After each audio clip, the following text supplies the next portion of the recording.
Kalau ada seseorang yang sudah terpilih jadi pemimpin, kita wajib patuh dengannya, tidak boleh memberontak teman-teman sekalian.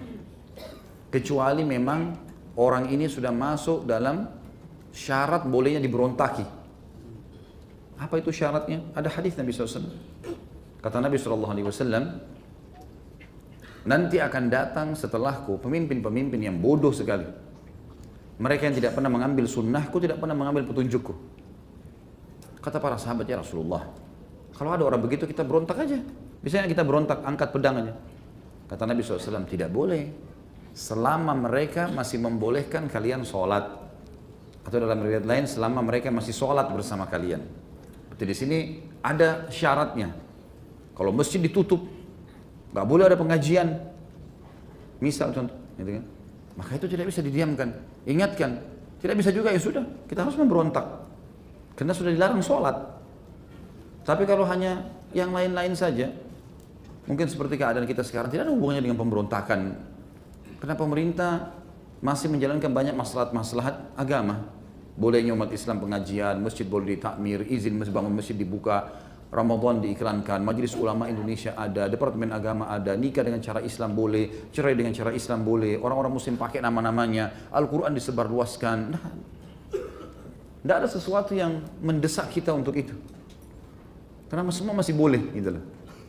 Sampai kata Nabi SAW, kalau kalian dikaruniai oleh Allah pemimpin yang zalim, maka ambillah dari hakmu yang dia kasih. Misal, kita dikasih keamanan, kita bisa sekarang di Indonesia keluar jam 12 malam, jam 1 malam, ada kriminal tapi sedikit. Umumnya aman saja. Kita keluar jam 2 malam, jam 3 malam. Saya berulang-ulang pergi pengajian pada saat subuh misalnya, sebelum subuh keluar, alhamdulillah nggak ada masalah. Kemana-mana, keluar kota, dalam kota, ada tapi sedikit. Yang itu kriminal wajar kalau terjadi. Kalau masih sedikit ya. Karena memang di zaman Nabi SAW juga ada orang berbuat kriminal, ada orang mencuri dipotong tangannya, ada orang berzina dirajam, gitu kan. Tapi kita bicara globalnya. Kata Nabi SAW, ambil yang mereka berikan kepada kalian yang merupakan hak kalian, dan yang belum kalian dapatkan, mintalah kepada Allah. Sesungguhnya kekuasaan orang itu punya batas. Pada saatnya nanti dia akan selesai dari jabatannya. Tinggal kita berdoa kepada Allah SWT untuk diberikan pemimpin yang lebih baik.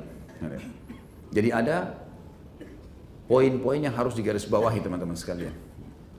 Allahu a'lam. Jadi kesimpulan penyampaian kita teman-teman sekalian, kita taati pemerintah kita selama tidak ada pelanggaran-pelanggaran agama, walaupun ada kekurangan-kekurangan yang terjadi.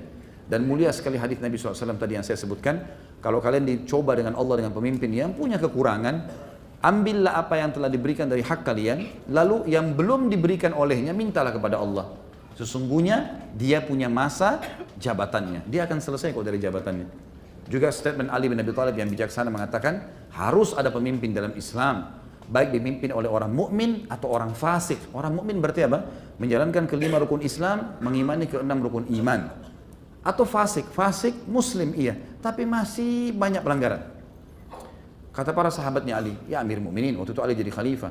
Kalau orang mukmin kami bisa faham, wajar pemimpin kami. Kalau orang fasik, artinya nggak ada pilihan, orang ini saja jadi pemimpin.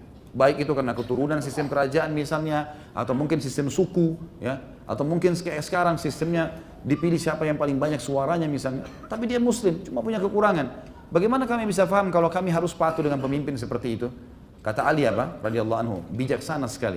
Kata Ali, karena dengan dia jalan-jalan tetap aman, tetap bisa jalan, tetap bisa pergi, tetap ini, tetap itu. Pendapatan negara ada roda kehidupan bisa didapatkan. Dan seorang muslim bisa ibadah di rumahnya sampai dia meninggal dan bertemu dengan Allah, gitu kan, dalam keadaan aman. Paling tidak itu sudah cukup bagi seorang muslim. Allahu a'lam.